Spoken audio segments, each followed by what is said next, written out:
Hey guys, what's up? Yokorama here, and I'm here today to bring you guys my episode 4 review of Mahouka. And again, this episode had a major info dump, as usual at this point. I'm kind of getting used to it. It's not as bad for me anymore, especially since I actually took your guys' advice and I went back and I watched those 3 specials that they have out. They're about 3 minutes each, and they're like in chibi form versions of the characters, explaining the magic terms and history of the world and all that kind of stuff, which helped. But still, watching this episode, there was many times where I had to pause the video so I could keep up with reading all these terms and subtitles and stuff.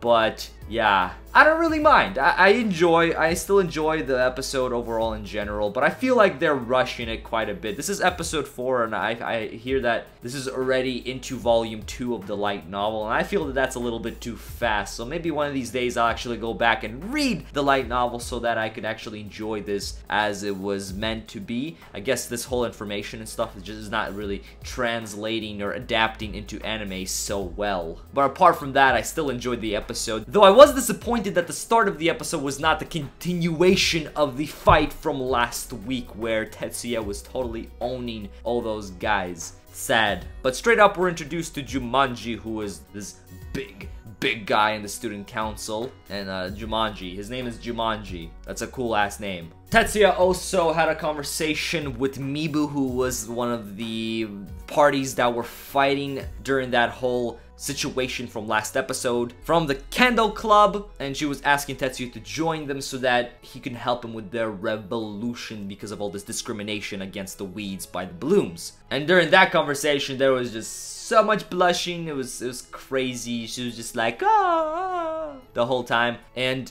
then we get to see a little bit later on where she was with the captain. I believe he's the captain, and he's like, you must get him to join. So I wonder what's happening behind the scenes with them, along with the whole terrorists as well. Because even Tatsuya himself was attacked by some guy and he had this like weird rainbow bracelet on, so I guess that's gonna later involve in some sort of situation. But I am getting a little bit annoyed with this whole Tetsuya and Miyuki relationship that they're having, because it's a little bit too much. They're always like patting each other, like she's leaning against him. Like at the end of the episode, he was like holding her hand. Like damn, maybe they're not actually related because they were talking about the 10 major groups, and they're part of, I guess, the first one. I forget the name of them, but I guess that's the like #1 group, and they were part of it. So maybe there was some sort of thing that happened that maybe they're not blood related or something. I don't know, but I just need to have that sort of thought because seeing this incest is a little bit annoying.